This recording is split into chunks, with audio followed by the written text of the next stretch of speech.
Yo, what is up, guys? It's Pedro here. The Washington Commanders are 7-2.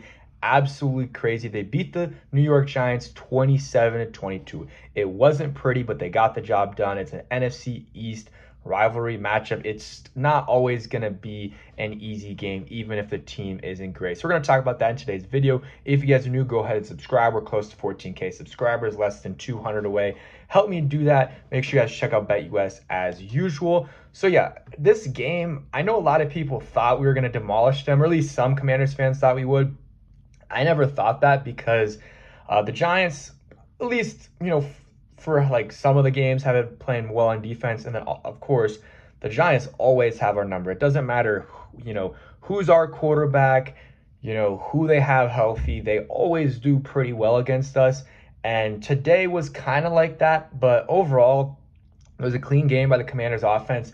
15 for 22, 209 yards for Jayden Daniels, 2 touchdowns, no interceptions, did not get sacked once. He got sacked 0 times, and this is the leading sack team in the NFL. So to do that is pretty impressive, and they put up 27 points, could have had a few more.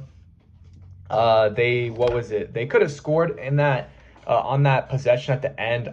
Like, if they wanted to, it would have been 34 to 22, but they decided to, just kneel it out, which makes sense, avoid any possibility of the Giants somehow mustering up some miracle. So that's what they did. And yeah, but they could have scored more points. Offense wasn't great in the red zone in the second half. They were 0 for 2, I believe, in terms of touchdowns and got field goals. But in the first half, Terry was balling out. He only had 2 catches on the day, but guess what? 2 of them were for touchdowns. 2 catches, 19 yards, 2 touchdowns. Had the first touchdown of the day for both sides with a 1-yard. I can't remember exactly, but it was like a inside route type. I think it was a slant. I can't remember. I'm trying to remember where he was lined up, if he was lined up on the right or if he already started on the left, but still very quickly Jayden throws to him right where he can get it. And then the next one was right before half. They executed that really well, honestly. The Giants, well, I don't know what they're doing. I would have just because there was 11 seconds left, I would have let the Commanders do whatever they wanted in terms of everything right before the end zone. But they didn't. And the Commanders scored. That ended up being a big touchdown for them. Really ended up being a big touchdown.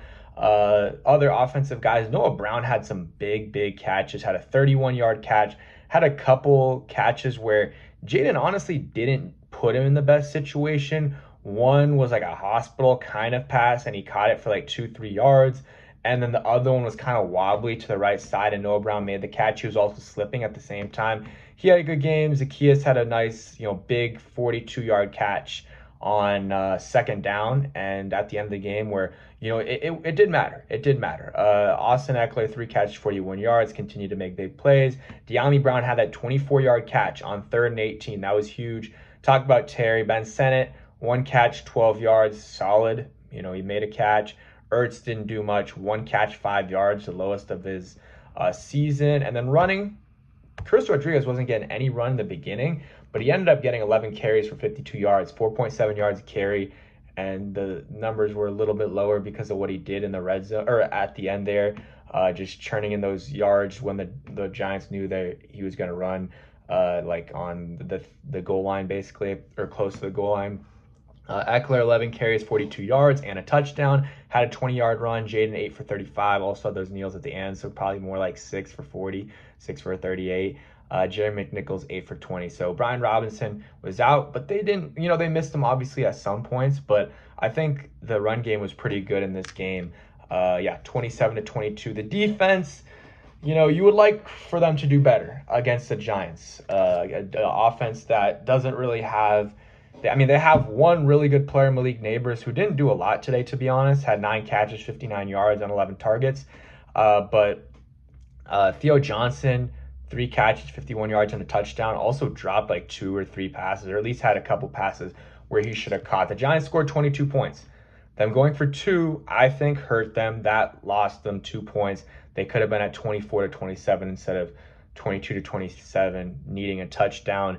Dante Fowler had a nice sack against Jones, which led to a fumble, which they should have just called it on the field because it would have been a touchdown for the Commanders. But they ended up getting a touchdown anyways, and Terry got a touchdown, so that was good. But Dante Fowler, I mean, he had 2 sacks on the day. So, yeah, 2 sacks, 2 tackles for loss, 2 QB hits. There was a couple plays where kind of like he got ran over. Him and Mike Sanders still got ran over by Daniel Jones on the touchdown. So, but obviously they were already at the 1 or whatever they were at. So I'll forgive Fowler for that when he's getting you 2 sacks and a forced fumble. So he had a good game. Armstrong had a couple big plays. He had a sack that got called back because of just a stupid play by him, roughing the passer. You got to be smarter than that. Hits the guy hits Daniel Jones in the head. Jeremy Chin, probably the star of the day today. 13 tackles, 7 solos, 2 tackles for loss, a pass breakup. I guess I don't know if it was a breakup. I think it hit his hand coincidentally off of Theo Johnson's hands, unless it was a different play. Had some really good plays on some screens, some run defense as well. He had a good game. Bobby Wagner, I thought, was one of his worst games. Didn't really have any big plays in terms of sacks, tackle for loss, QB hits, anything like that, forcing fumbles, even though he did recover the fumble. So that was a veteran heads-up play by him.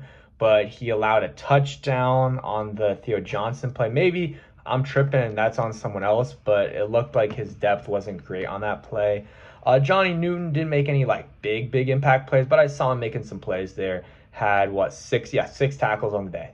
6 tackles on the day. That is pretty solid. Didn't really hear much from Deron Payne. Nick Bellore, he just keeps making plays on special teams, so shout out to him. Jordan McGee says he has a tackle. I didn't see it. Maybe it was on special teams.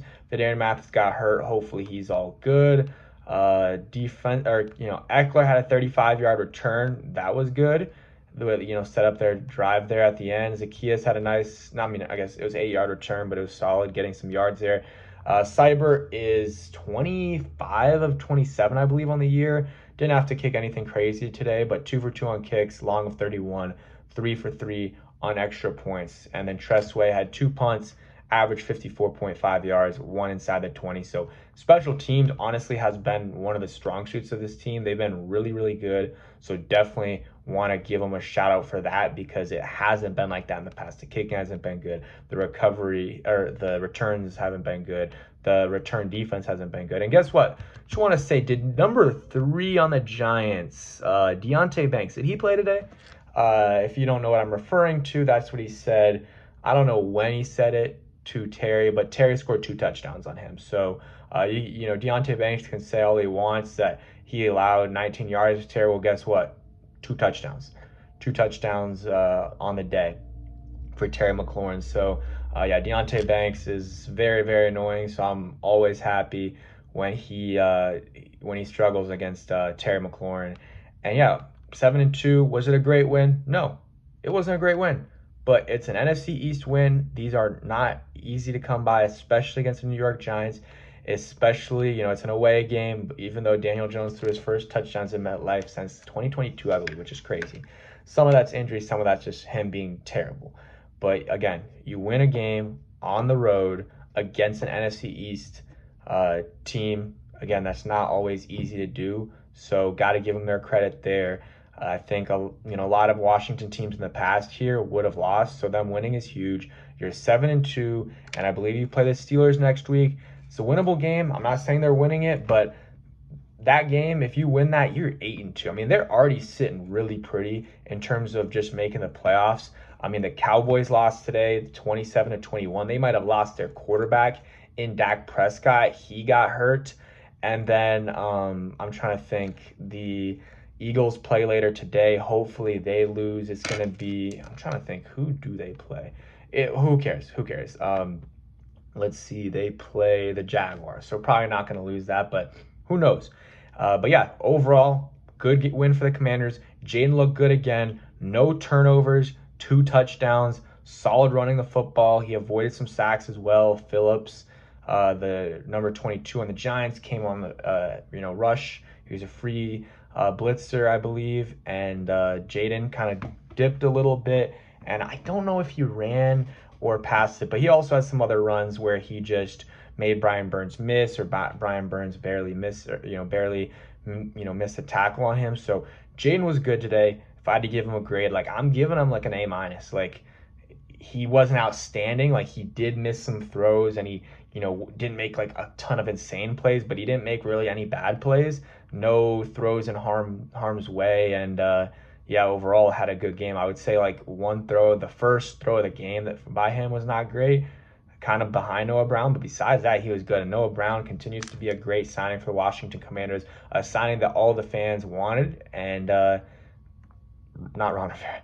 Adam Peters made what is about what I was saying with Ron Rivera is whenever the Commanders, like a lot of fans wanted them to make a move, a lot of the times it actually ended up being the right move, and Ron would just never do it. So to see Adam, I'm not saying at all that he's listening to the fans, but to see sometimes that, okay, the popular move is the right move. Like Ron Rivera would consistently take kind of reaches in the first round. Jamin Davis, Jahan Dotson, Emmanuel Forbes, and sometimes the consensus is the best thing to do, and Noah Brown was the best player available. So hopefully you guys enjoyed the video and the game. If you did, do all that good stuff. It really does help out a ton. And also comment down Noah Brown if you stay till the end. Peace.